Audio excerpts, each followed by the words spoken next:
O Senhor esteja convosco. Proclamação do Evangelho de Jesus Cristo segundo Mateus. Naquele dia, Jesus saiu de casa e foi sentar-se às margens do mar da Galileia. Uma grande multidão reuniu-se em volta dele. Por isso Jesus entrou numa barca e sentou-se, enquanto a multidão ficava de pé na praia. E disse-lhes muitas coisas em parábolas. O semeador saiu para semear.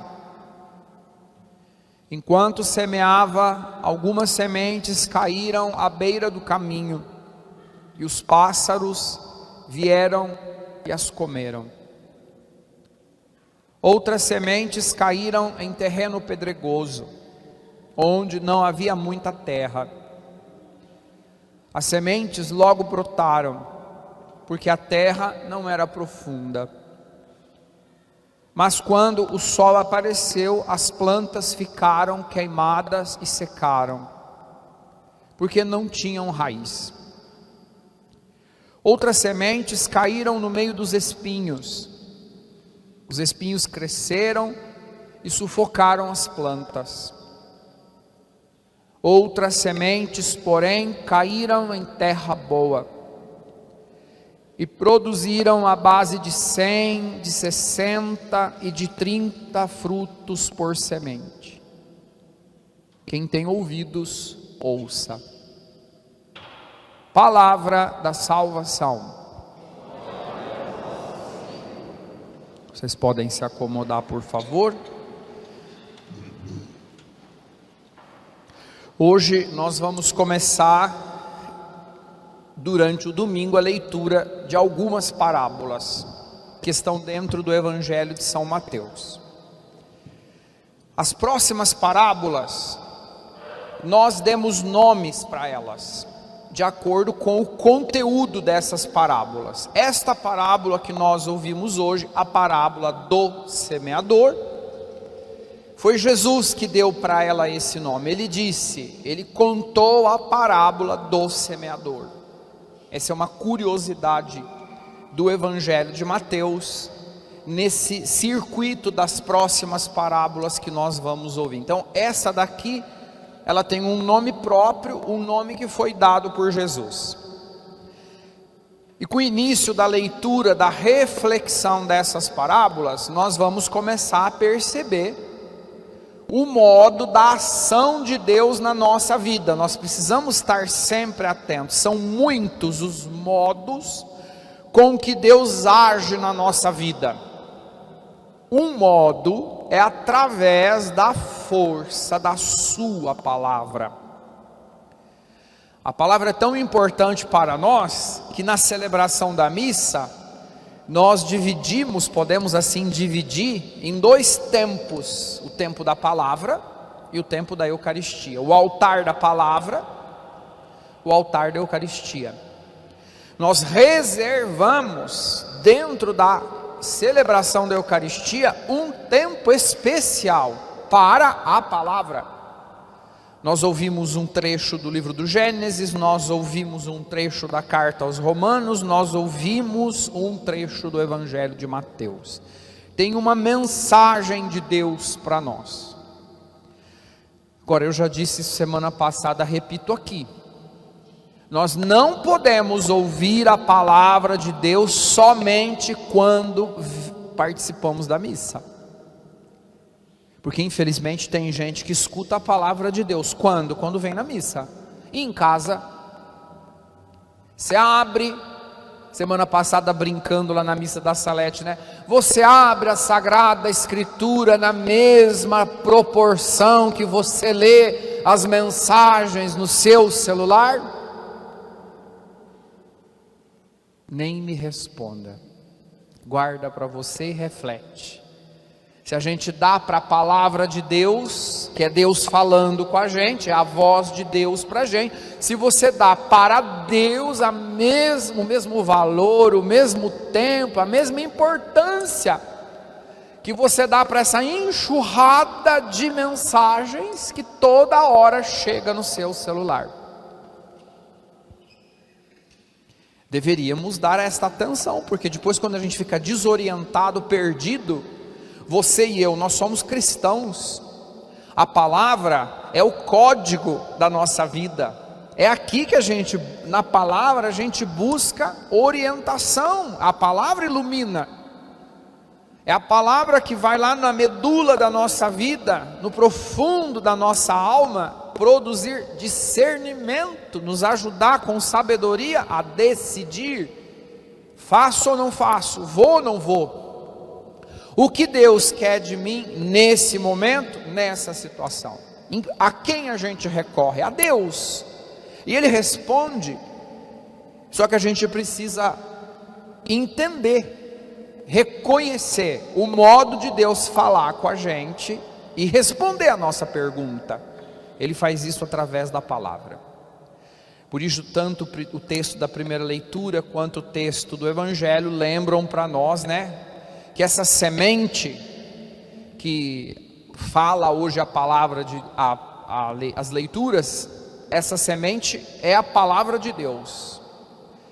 Ela cai na nossa vida. A nossa vida é o terreno onde essa palavra cai, essa semente cai. É na nossa vida que o fruto é produzido. Essa palavra é potente, é forte, é eficaz, e como nos lembra a primeira leitura, ela devolve a nossa vida, ela nos vivifica.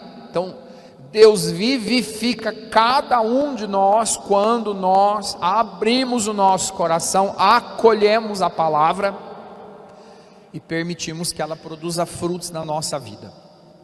Por isso, hoje, a imagem do Evangelho, nessa parábola do semeador, o que está entre linhas, diante de tudo que Jesus contou na parábola: terreno, semeador, semente, frutos. O que está no meio de tudo isso? A nossa atitude. Ou você acolhe ou você rejeita. E o chamado, o desejo de Deus é que nós tenhamos a coragem de acolher a palavra. Eu preciso acolher a palavra. O meu coração precisa ser acolhedor. Eu acolho Deus que fala comigo na sua palavra, e essa palavra depois me torna capaz de acolher as pessoas que Deus coloca na minha vida. Primeiro eu acolho Deus, que na sua palavra se manifesta na minha vida, e essa palavra me torna capaz de acolher as pessoas que Deus coloca na minha vida, que Deus coloca no meu caminho. Essa acolhida é um ato de decisão pessoal de cada um de nós. Ninguém pode decidir por você. Você decide: eu quero, eu acolho. E é disso que vai depois depender toda a nossa história de salvação. É a partir dessa decisão, dessa acolhida, é a partir daí que Deus vai poder nos salvar. A isca que Ele joga para conquistar o nosso coração, mas Ele vai sempre respeitar a nossa decisão. Eu posso dizer que eu não quero e não acolher aquilo que Ele diz, aquilo que Ele fala, e não vou produzir frutos, não vou perceber nada de diferente na minha vida. Antes de Jesus começar a contar a parábola, o Evangelho de Mateus fala para nós que tinha muita gente. Então a gente precisa prestar atenção ao longo do ano litúrgico, que em determinados momentos muitas pessoas vão lá escutar Jesus. Mas eu quero fazer um comentário aqui para a gente não se esquecer. Pena que depois, no momento crucial, Ele ficou sozinho. Na hora de multiplicar os pães, estava todo mundo atrás dele. Na hora da multiplicação dos peixes, estava todo mundo atrás dele. Na hora dos milagres, todo mundo atrás dele, interessado em alguma coisa. Mas na hora que Jesus precisou do apoio daqueles que estavam sempre em busca de alguma coisa, ele ficou sozinho. Espero que isso não aconteça com a gente, hein? Não vamos deixar os nossos amigos sozinhos quando a coisa apertar, hein? Que enquanto está tudo bom e maravilhoso, ai, que alegria estar junto, uma hora que a coisa aperta, que a dificuldade aparece, que os problemas se tornam visíveis, não vamos deixar de estar perto daqueles que nós dizemos que são nossos amigos, hein? Não podemos fazer isso como fizeram aqui com Jesus. Esse é um comentário interessante, porque o Evangelho faz questão de lembrar, tinha muita gente aqui, mas o mesmo trecho lá na frente vai dizer que depois Jesus ficou sozinho, abandonaram Jesus.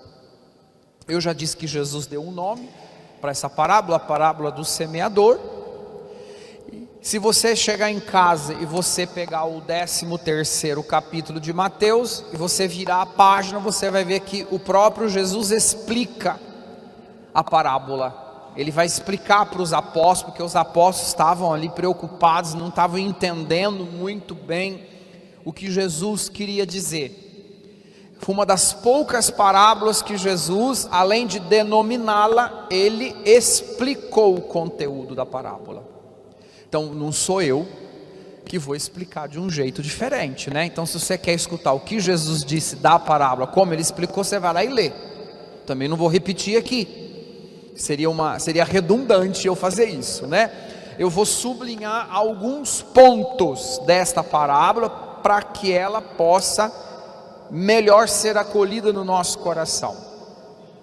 Primeira coisa, né? Nós temos que fazer aqui uma pequena identificação.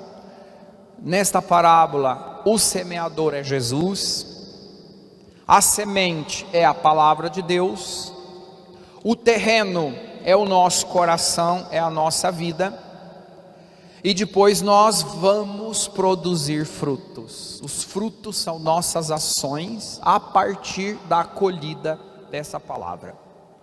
E nós temos aqui no Evangelho 4 terrenos, 4 situações. Jesus, falando dos terrenos, ele apresenta um pouco as situações da nossa vida. O primeiro terreno representa, de certa forma, um determinado destino trágico. Mal caiu, foi comido. Deu nem tempo. O passarinho chegou e comeu. Fugazmente. Hoje a gente tem que prestar muita atenção, porque tem hora que Deus fala com a gente, vem alguém sorrateiramente e rouba a nossa atenção. Não vou nem falar o que é que pode roubar a nossa atenção hoje. Tão sorrateiro, está na mesa da comida com todo mundo em casa e ninguém está prestando atenção em nada, porque tem alguma coisa roubando a nossa atenção. Tem um passarinho chamado celular, que vai lá e rouba a nossa. A gente não dá nem mais atenção para a gente dentro de casa, quanto mais para Deus, para o Senhor, para a palavra dele. O segundo terreno indica para a gente, né? Um terreno pouco profundo. A semente não caiu em profundidade. Uma vida sem raiz, sem profundidade. A gente não busca aprofundar nada. O que acontece?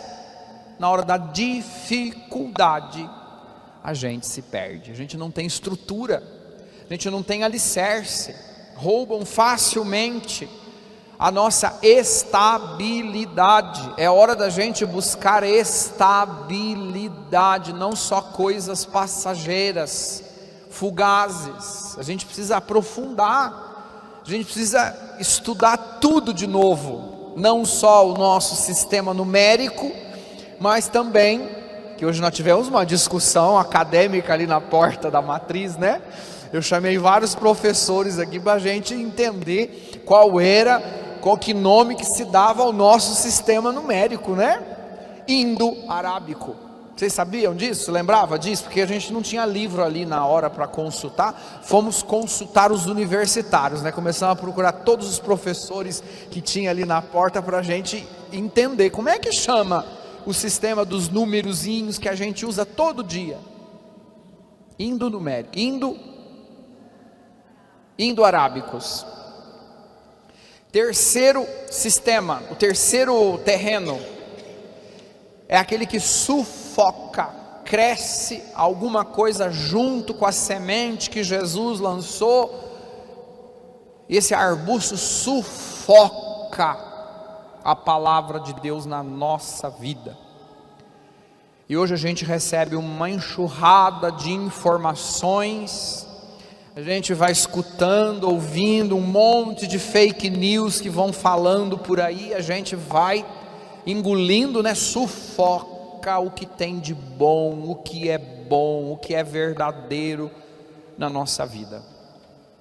E por último, terra boa, terreno bom, boa, bela, onde a semente cai e produz fruto. Espero que seja a expressão do nosso coração, que essa palavra caindo agora possa produzir frutos, né? E diz o Evangelho que nessa terra boa, a palavra, a semente vai produzir 30, 60, 100 por um. Então aqui não importa quanto você vai produzir ou quanto eu vou produzir. O importante é que cada um produza o seu 100%. Pode ser que eu 130 espigas, pode ser que alguém só 30, outro 20, mas que seja tudo que a gente consegue, tudo que a gente pode, tudo, eu dei o meu tudo, o meu 100%, é isso que Deus, é disso que Deus se interessa, né? Cada um é de um jeito, cada um tem um modo de ser e de fazer. O importante é a gente não economizar nas coisas de Deus, né? A gente oferecer tudo para Ele, de coração aberto, para que a gente também depois possa colher, obviamente, os frutos das coisas boas e maravilhosas que Ele coloca na vida da gente. Creio em Deus.